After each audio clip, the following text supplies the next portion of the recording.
Prabhupadaikaya Tadale Krishnaya Krishna Bhaktaya Tadvaktaya Namo Namaha Vancha Kalpatrubhyascha Kripa Sindhubevacha Patitanam Pavanebhyo Vaishnavebhyo Namo Namaha Jai Shri Krishna Chaitanya Prabhu Nityananda Shri Advaita Gadadhara Shivasari Gaura Bhaktavinda Hare Krishna Krishna Krishna Hare Hare Hare Rama Rama Rama Hare Hare. Dhanyavad Pranam devotees. So I'm kind of multitasking, so I have to try to keep this short, and I may have to extend it as a maybe more than one day presentation, obviously. But I wanted to, as the title suggests, speak to how the Sastra, being a direct manifestation of Bhagavan, is absolute. And so the vision of Sastra is also absolute.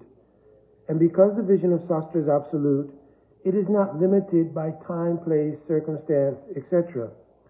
So the Sastra transcends Trikalagya, right?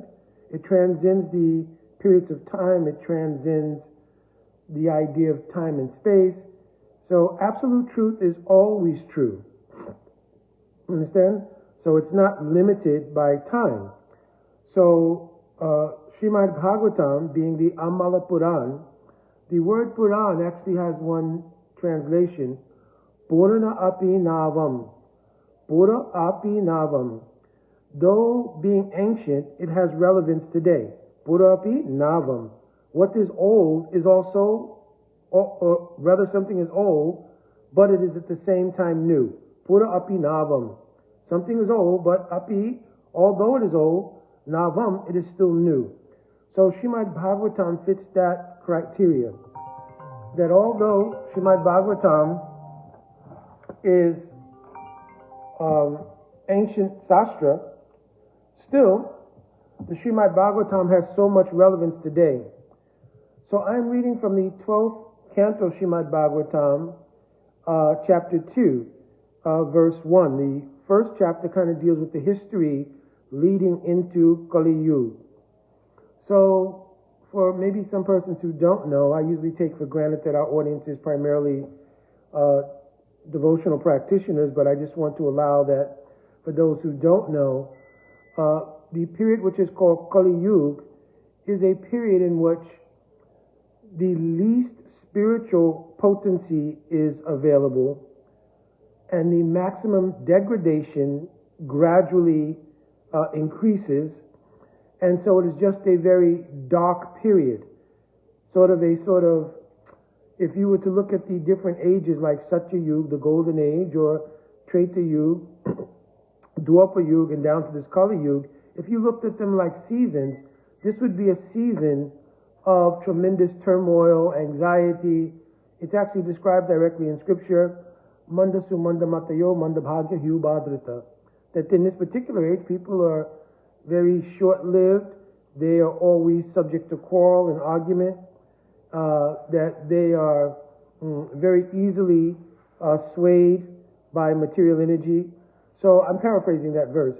But basically, it's a very dark age. So at the same time, we're living in the dispensation of a golden age created by this particular Kali Yuga, being that Kali Yuga in which Sri Chaitanya Mahaprabhu advents.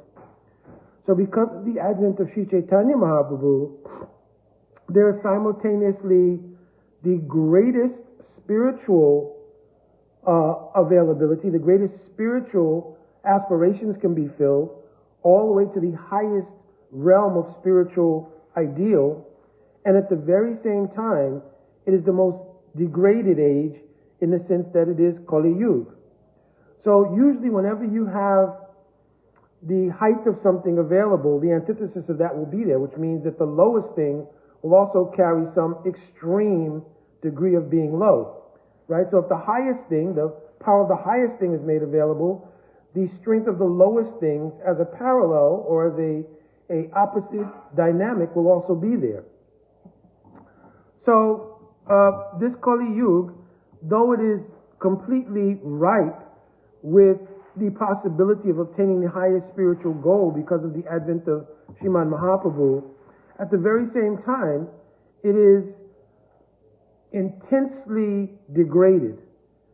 And Srimad Bhagavatam, in the 12th canto, in the 2nd chapter, it gives direct prediction of the status of this age. So even if you took the literary ideal, what some academicians have, that Bhagavatam is 1,000 years old, which could not be true because Sri Krishna's appearance is talked about here, and Sri Krishna's appearance was at least 5,000 years ago. So we know in terms of literary tradition, the writing has to be at least 5,000 years old, right? But of course, Srimad Bhagavatam is also an eternal thing. It's not something that simply because it was manifest in writing, that was Srimad Bhagavatam, because we know the essence of Srimad Bhagavatam is the 4 verses in the 2nd canto. I believe it's chapter 9, verses 33 through 36. They're called the Chatur Shloke. So those verses are the essence of Srimad Bhagavatam, and they existed right from the beginning of the creation as Krishna instructed them to Lord Brahma. So the 12th canto of Srimad Bhagavatam is very interesting because all of the different facets of spiritual life have already been discussed, including the sonam bonum of Sri Krishna and Krishna's Leela, which is discussed in the 10th canto of Srimad Bhagavatam. The process for obtaining entrance into Krishna Leela is discussed in the 11th canto of Srimad Bhagavatam in the descriptions about bhakti. But now Vyasadeva, something amazing happens. He sees that there's going to be this very degraded age. And all of the things he's spoken about to this point, all of the instructions he's given through various kinds of Leela, regarding Ajamil and the glories of Harinam, regarding the Narasingha Prahalad Charit, the glory of surrender, and the glory of the Lord's protection of his devotee.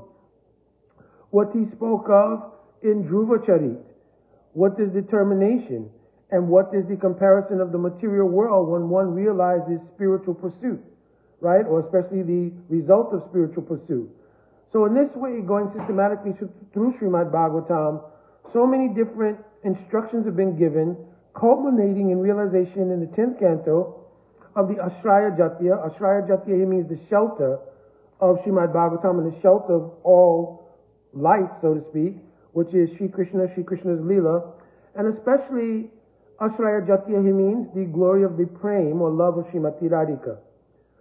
So having discussed that, and then having discussed in the 11th canto, as I just mentioned, the means to obtain that, now a sort of epiphany arises in the heart of Vyasadeva.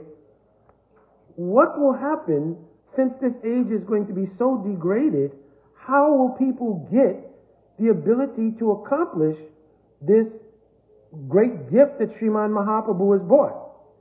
So here it's indicated that, especially when you consider the last verse of Srimad Bhagavatam, Nama Sankirtanayasa Sava Papa Pranasanam Pranamo Dukkha Samanas Tam Namaming Hamring Param, that Vyasadeva directly has the darshan of the coming of Srimad Mahaprabhu. And he says, Nama Sankirtanayasa Sava Papa Pranasanam. So by the coming of that person who will bring the glory of Prem Nam Sankirtan, it will Sava Papa Pranasanam. So Sava Pap means all kinds of sinful things, which he had delineated in this 12th canto of Srimad Bhagavatam. They can be completely Pranasanam, eradicated by the glory of that Harinam brought by the Nam avatar himself, Sri Chaitanya Mahaprabhu. So of course, concluding that verse, then Sri Vyasadeva puts his pen down and he enters into Gaur Leela and becomes Vrindavan Das Thakur, and then picks up the narration of Bhagavatam in the form of Chaitanya Bhagavat. So, but my emphasis here today is to read something of what these predictions regarding this age are that's mentioned in this at least 5,000-year-old written tradition of Srimad Bhagavatam. So in the 12th canto, in the 2nd chapter with verse 1, Shukdev Goswami is speaking, and he tells to Maharaj Parikshit, because of course this discussion is in 3 phases. Shukdev Goswami is speaking to Maharaj Parikshit, who has 7 days to live. Suta Goswami, who was in the audience here, had the blessing of Sri Baladev Ji after the killing of Ramaharshan, that he would hear the Srimad Bhagavatam from Shukdev Goswami and go back and speak that realized form of Srimad Bhagavatam to the sages at Namasaranya. Right? So Sri Sukha Uvacha Tatascha Anudinam Dharma Satyam Socham Kshamadhaya Kalena Bhalina Rajan Nakshakti Ayo Balam Smriti. So here the very first thing he mentions is Tatascha Anudinam Dharma. Day after day, Dharma or religion, then Satyam, then Socham, cleanliness. Satyam means truthfulness, cleanliness. Shama, tolerance or mercy. Doya, directly mercy. Kalena, by the force of the time of the increase of Kali Yuga, the Balena means the strength of these things. Right? Oh, Nakshanti, they'll be ruined. They'll be ruined. Ayur, the duration of life, Balam, strength, and Smritihi will follow suit. So our understanding, the duration of our own life and our physical strength also will be in line with this, will also be diminished. So the first mention is that Cha'anudinam Dharma. What will suffer first is Dharma. So what does Dharma mean? Dharmastu Sakshat Bhagavat Pranitam. What has been given by God is Dharma. You understand? And the whole object of Dharma is to come to the point of serving the absolute truth. Therefore, Srimad Bhagavatam in the Vastu Nideshtatmaka verse, which is the second verse, says, Dharma Prajita Kaitavotra. Anything that does not align with coming to the point of pure love of God, which is the pinnacle of Dharma, Praujita has been removed from this Srimad Bhagavatam. Now we also need to understand Bhagavatam is a conclusion of all Sastra. Understand? Because the Sastra comprises the Vedas, Upanishads, right? Itihasas like histories like Mahabharata, Puranas, right? But all of them find their conclusion in Srimad Bhagavatam. It's mentioned, Artam Brahmasutranam. Brahmasutra, Vedanta Sutra, the real meaning of it is expressed in Srimad Bhagavatam. Bart Artha Vininoya. The expansion of what the purpose of the Itihasas like Mahabharata are, that's also fully expressed in Srimad Bhagavatam. Gayatri Bhasharup also. The sort of encased absolute means of understanding absolute truth, which is encased in the Veda Mata Gayatri, means the Gayatri mantra. The full meaning of that, the very form of that, the explanation of that is also in Srimad Bhagavatam. And Ved Artha Paribhramita. The full explanation of what is the meaning of the Vedas is explained in Srimad Bhagavatam. The Srimad Bhagavatam is non-different from the absolute truth. Tulya Bhagavata Krishna Vibhu Sabasrai Prati Shloke Prati Akshare Nanatakai. Every verse, no, not every verse, every akshar, it means every letter of Srimad Bhagavatam is replete with so many meanings in description of the absolute truth, Shri Krishna and Srimati Radharani. Understand? So the absolute truth is fully present here. So the meaning of Dharma is this. So when Dharma becomes either relativized or removed, right, then everything else like dominoes begins to fall down. What is truth is also compromised or destroyed. Because truth is based on an absolute principle. So first we have to establish Dharma means Bhagavan here, but Dharma means God. You understand? And once you relativize or remove God, everything becomes relative. So there is no more absolute truth. So essentially there is no truth. Just like there's popular phrases, that's your truth, or this is my truth.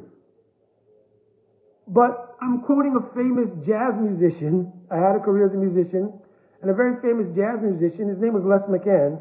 He wrote a song which was pretty profound in its title. Making something real compared to what? You understand? To make it real compared to what? In other words, if there's no absolute standard, how can you have any view of what anything else means? if there is no absolute basis or absolute standard or absolute truth, how can anything else which is called truth be truly measured? What metric will you use to describe it as truth or not truth? So the idea that truth becomes relative, where it becomes your truth or my truth or their truth, then it's not truth at all, because it's not compared to an absolute standard. You understand? So when truth begins to fall, then obviously, sochum here means cleanliness, but sochum also here means purity of consciousness, because sochum is not just an external thing, it's an internal thing. The external lack of cleanliness is symptomatic of internal lack of cleanliness. Just like, the old saying, cleanliness is godliness. Well, the godliness part is an internal thing. You understand? So sochum here means internal, essentially, purity. When absolute truth, because God has been relativized or removed, becomes compromised and there's no absolute standard, the idea of what is being pure becomes compromised. And therefore, what is the standard by which any soul can measure where they are in relation to pure existence or pure understanding or pure anything is now also compromised. And when that sense of purity, which includes purity of a moral standard. Give me 1 second. Haribol Mohini? Sweetie, can you check the... yeah. You can just turn it off. I'll turn it back on. I'm very sorry for this. I mentioned I was multitasking. We're also trying to finish up the noon offering here, so bear with me. So I was at the point that when truth and internal purity become compromised, then tolerance, which means just like the intolerance you see today from one ideal to another, right? People are always intolerant of someone else's perspective, and therefore a lack of compassion for persons becomes immediately manifest. So it's like a domino effect. When the absolute perspective, which is God, is relativized or removed or minimized, then absolute truth, the standard of what is true and what is real, becomes compromised. What is the standard of purity? Hence morality is compromised, and therefore intolerance of others' view of things is compromised, as well as the idea of how to be compassionate. So Kalena Bhanina Rajan, the power invested in these things, Dharma, Satyam, Socham, Kshama, Doya, the power is based on God. And if you relativize or remove God, the power in those things, right, is also removed. So day after day, the influence of Kali Yuga exercising its potency, Nakshatya Ayur, the very life of any person, strength and smriti. Now here, Ayur means duration of life. But Ayur also means like Ayurveda, right? The study of the science of life. That's what Ayurveda is, right? So Ayur here also means our existence. And Bala means the strength of our existence. Smriti means to be able to understand, because Smriti is used in many cases, like Krishna says, I am knowledge, remembrance, and forgetfulness. You understand? So Smriti in many cases, by context, also means the ability to remember your actual reality. I am the soul, I'm not the body. That's also called Smriti. So a life devoid of the ability to get spiritual strength, Bal, means to access spiritual strength, will diminish the ability to remember my actual nature, that I'm the soul, not the body. All of that is compromised when the perspective on God has been relativized or minimized or removed. And in Kali Yuga, if you will look, one of the first symptoms that you can tell that is a symptom of any atmosphere that it has become degraded is the lack of emphasis on God. So if you look at our social dynamic right now, the idea that the church and the state should be separate, right? How is it possible, right? Now, the idea of the external institution of church and the institution of state, that's a different idea.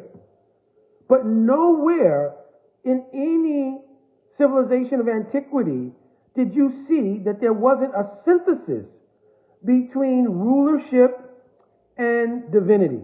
Therefore, kings in ancient times, in Vedic cosmology, in Vedic culture, they were called Raj Rishis or Rajarshi, because they were by commission to represent divinity in the course of rulership. I don't want to jump ahead here, but we're going to read one verse later here in Srimad Bhagavatam that says, Malacha Rajana Rupina. But in this day and age, those who are outside even the category of human consciousness, like Malechas, you understand? Malecha Raj, Rupina. They've taken the root, the form of being leaders, but truly they're not. Because they're outside even the category of human consciousness. You understand? So, if it's seen that actually Dharma is removed, meaning God is removed, then immediately you can see how there is an upsurge of relativity about everything. And because there is no standard, remember when God is removed, the absolute standard of truth is removed, so now everything is relative. Now, how long will it take before what is considered to be a standard of being pure is also become relativized, right? Pure here means to realize our nature, our spiritual nature. Jiva Goswami Pad in Paramatma Sandarbha, he gave 21 qualities of the soul. Among those qualities, he described the Atma to be nirmal. It is pure. So Socham really here means, even if you didn't get into depth, it simply means the pure standard of existence based on understanding I'm the soul.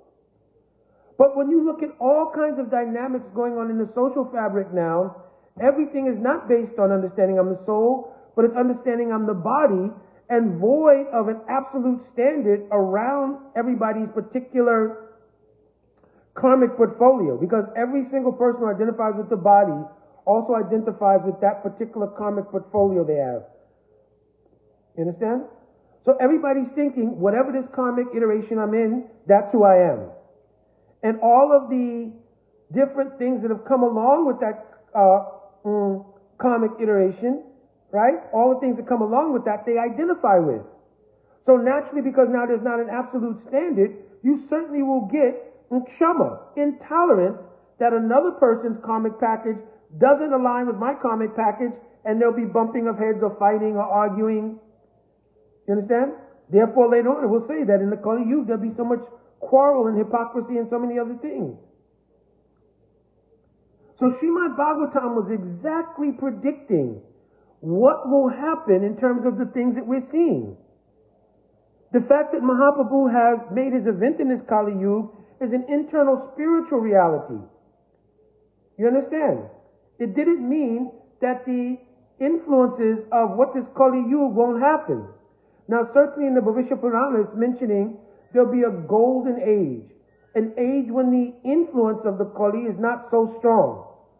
So if you take the calculations that we've already passed through almost 5,000 years, right, since the advent of Kali, we're sort of at the halfway point of that golden age dispensation that's spoken of in Bhavishya Purana. Therefore, we're beginning to see the influence of Kali as it will be. What to speak of how it's going to be as time goes on. If you're seeing what you're seeing now, just imagine what it's going to be like in the future. You understand? So the reason I'm bringing this up is also because many devotees, they are sometimes unable to look through the prism of their spiritual perspective and look at the world. But rather they maintain almost like I don't want to say schizophrenic, because that's not really the right word, but they almost maintain like a dual personality, right? So words like bipolar or schizophrenic here, I'm not using them in a negative sense.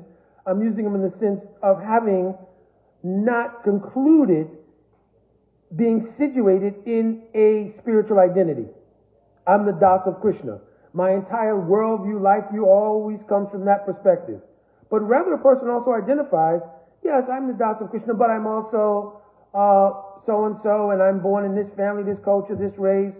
I have this kind of, sexual orientation. I have this kind of political view or political view. I have this type of, social view.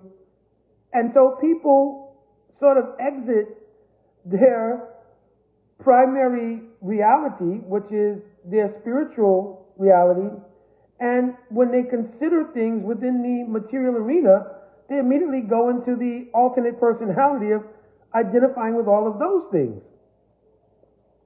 So what happens is, by that, a sort of confusion arises, right? A sort of confusion arises even within spiritual circles. Part of the reason I'm bringing this up is because I mentioned it last night on our phone conference, that I got so many questions about politics, social dynamics. What do you think of this meme? What do you think of this person for president, that person for president? What do you think about this issue? What do you think about that issue? And I just couldn't believe it because it doesn't happen often. Most of the questions I'll get regard spiritual topics. So I put a post on my Facebook page stating, listen, my use of social media primarily is around facilitating spiritual topics and spiritual concerns and spiritual endeavors and spiritual investigations, right? That I compared social media to quicksand.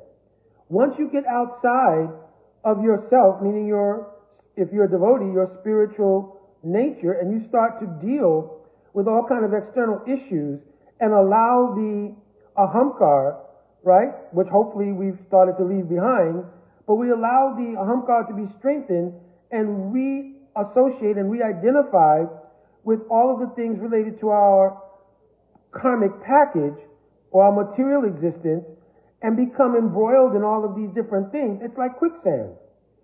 Very quickly it'll drag you into debates with other people, and this is good, but this is bad, this one is good, but this one is bad. You understand? And so I've actually seen devotees get into very bitter arguments over politics and all these kind of things.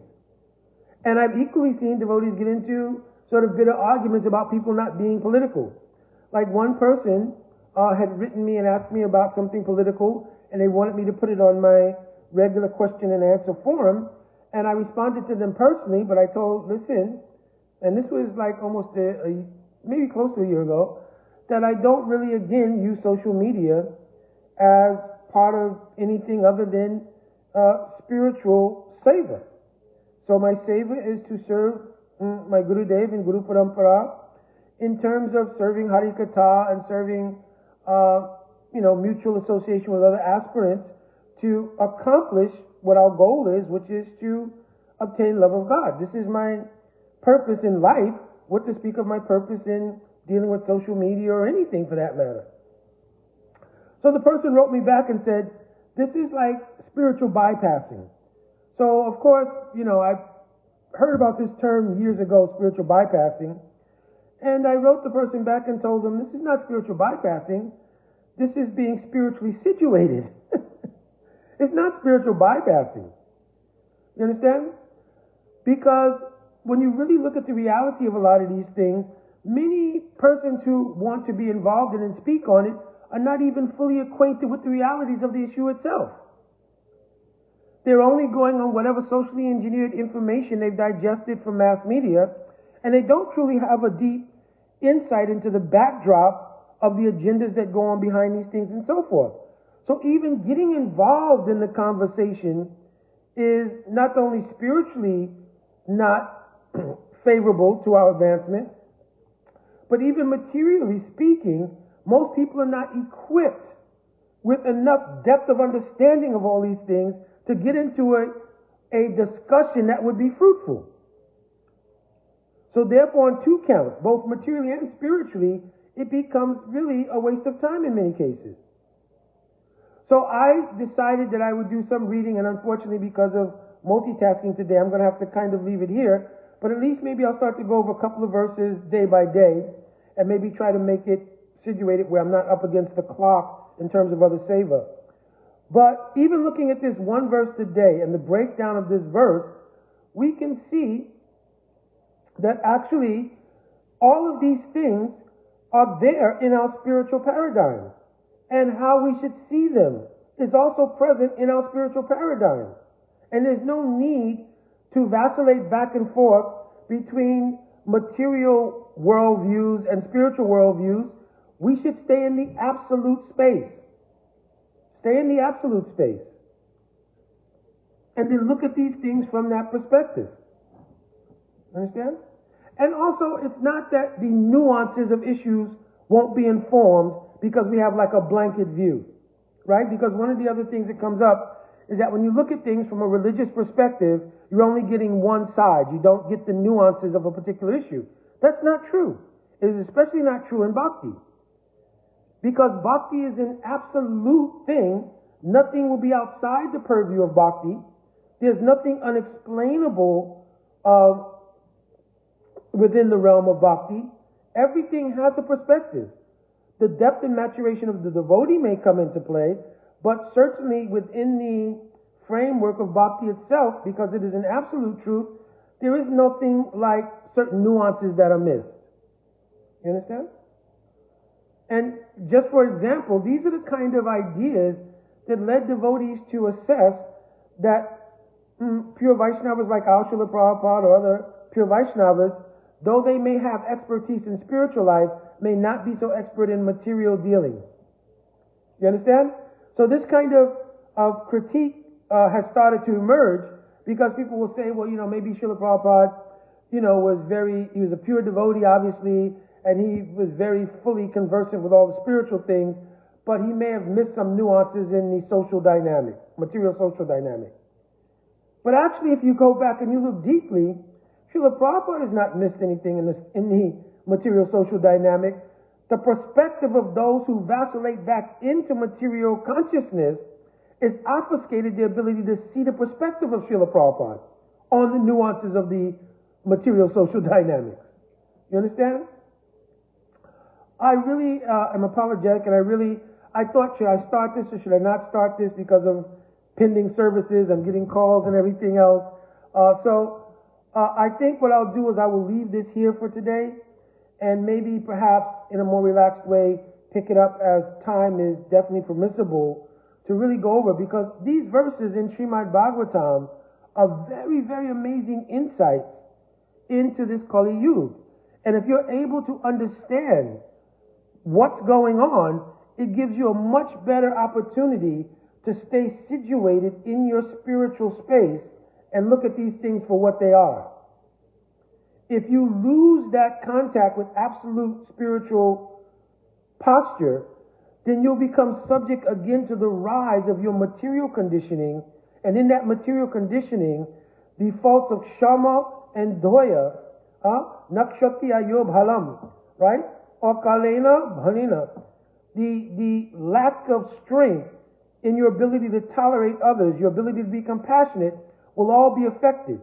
What is your internal development in purification will be affected. Your ability to understand the truth about something. Because when it says Satyam, it means Satyam. Satyam means truth. Truth is something that permeates everything. And then when you lose perspective of the absolute truth, because Dharma is lost, you lose perspective even on relative things about truth. You understand? In other words, if you cannot see absolute truth, you won't be able to understand even what's true relatively speaking. You understand? You won't be able to understand. I don't want to lay out a scenario because I don't have time to fully explain it. But many of the issues that pop up today that seem to be controversial, when you really look at them in their essence, they're not controversial issues at all. And between people, they could easily be resolved. They could easily be resolved. But when there are agendas behind it, then it's not the issue itself, it's the agenda behind one issue that's competing with the agenda behind the other issue that becomes a source of conflict, confusion, anger, frustration, and so many other things. If you sat down with a person and really had a discussion from the basis of absolute truth on a particular thing, let me go ahead and give an example. So sometimes there's so much contention about issues regarding gender. You understand? But if you think about it from a spiritual perspective, whatever subjective and objective experiences we have are born from the influence of two kinds of energy. One is the material karmic energy that flows with us from one life to another, and the other is whatever spiritual influences, which are on a different track, flow with us from one life to another. So the combination of these two energies shape a particular karmic portfolio. And that particular karmic portfolio has objective experiences and subjective experiences. So now I'm giving an example. And I'll take an actual case. A colleague of mine, whom I used to work with when I was in law enforcement, he attends a particular church, and he's a deacon at that church. One of the members of the church, and in fact one of the members of the deacon board in that church, had same-sex attraction. They were gay. And the issue being, as it is in contemporary society, has become very contentious, and there's a lot of, back and forth about who's right or wrong about the particular issue. So once at one of their meetings, this particular deacon, who is gay, he asked, listen, in light of all the things going on around these issues, our church should be a beacon of light to exemplify what is tolerance and acceptance. So there are a couple of other members of our congregation, and we've talked about it, that we would like to, though we are male persons, we want to be able to use the ladies' restroom. So we've been using the men's restroom, but we want to make the point that this church has broad vision. So obviously other members on the deacon board, they push back against it. Well, no, we can't do like this because it's not proper. And as soon as the word not proper entered the conversation, then the whole dynamic of intolerance, everything else, well, you're being intolerant, you're not understanding, and so forth and so on. So my friend called me, and he said, well, listen, what's the Hare Krishna take on this? Because he knew I was a devotee from the time I was working, as a devotee, and he had some regard for Krishna consciousness and Krishna conscious philosophy and perspective. So he said, what's the Krishna conscious take on this? So I told him, listen, I don't manage any temples or anything. I have not come across that particular situation with any temples or so forth that I attend. But I will tell you, if you wanted to have a genuine discussion on it, first you have to set the basis under which you're discussing. And if the basis of discussion is going to be mutual respect, then you have to bring out that fact. So you could bring to the attention of that particular deacon who wants to be able to use a ladies' restroom, though they have a male objective presentation, means their external body is male. You could bring it up to them. Listen, you want us to respect and to show some regard for your subjective experience, because his experience that I'm like a woman is a subjective one. Objectively, he presents as a male. So if you're having a subjective experience and an objective experience, you should also understand others also have a subjective and objective experience. So if you'd like us to have respect, right, for your subjective experience, in other words, even if I disagree, even on the basis of my spiritual belief or whatever it might be, that I disagree with the idea that you're a man but you feel yourself a woman, I can still respect your subjective experience of that. That's your subjective experience, and nobody can take that away from you. But objectively, if you go into the women's restroom, women who have the subjective experience of being a woman and the objective experience of being a woman will be challenged by having to be in an intimate space with you, and you present yourself objectively as a male. So if you want respect for your experiences, would you not want to offer the same to those ladies? So this is something which could be handled based on the very thing that that person is asking for, which is respect for their situation subjectively, that they subjectively identify as a female, though male body is their objective presentation.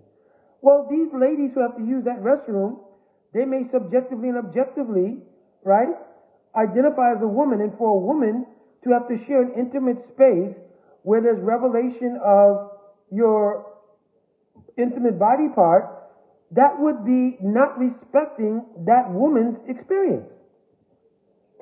And why would you feel that the correct thing to do would be to override that person's experience, that woman's experience, to negate it, to dismiss it, to devalue it in order to accommodate your subjective experience?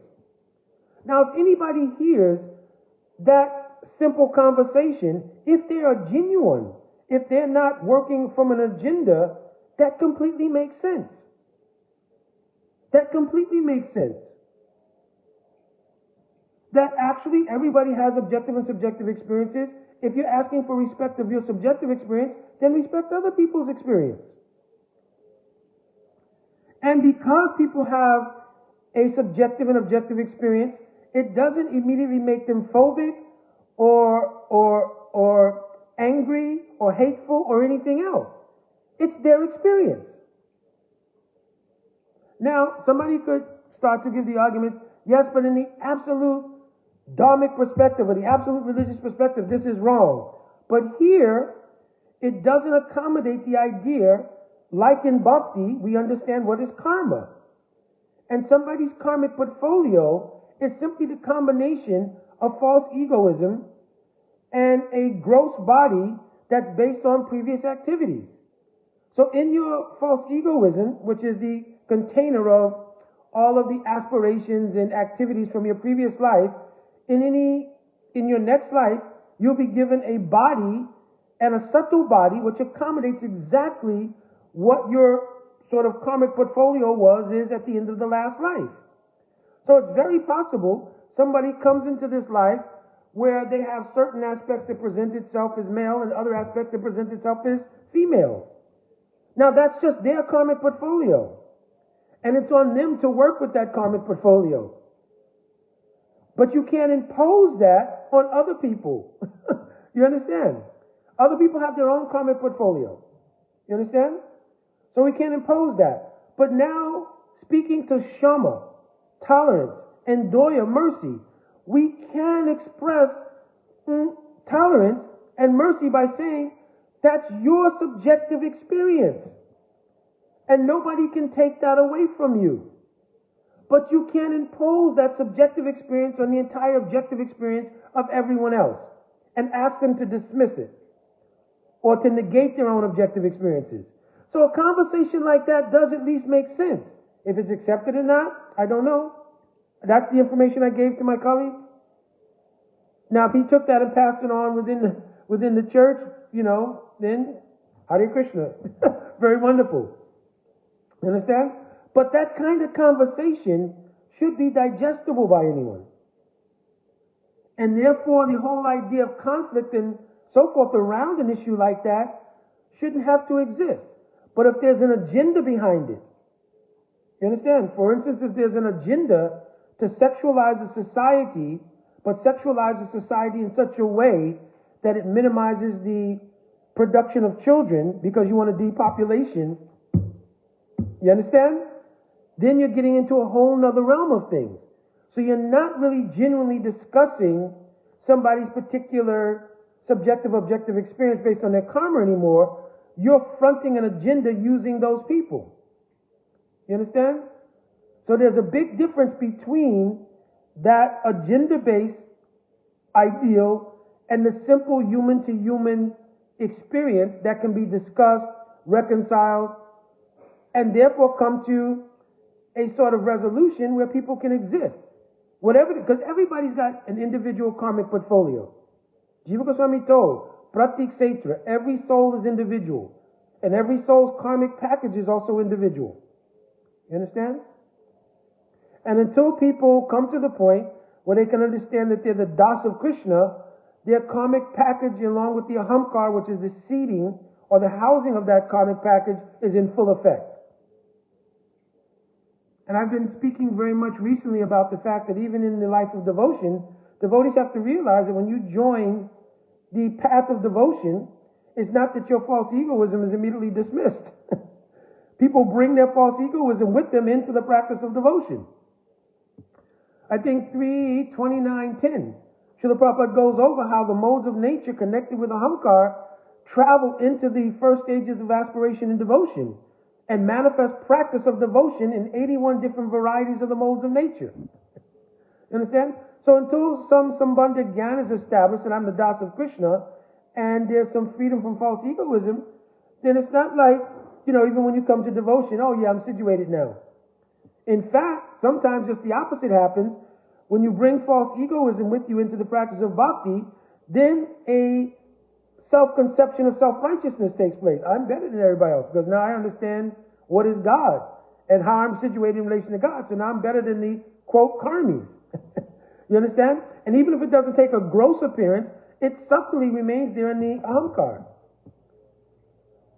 Right? And it may be politically correct to make statements about humility in bhakti, but actually according to Sastra, Brihad Bhagavatamrita, Paripokena Danyasya, Krishna Prema Ajasan Vitanyate.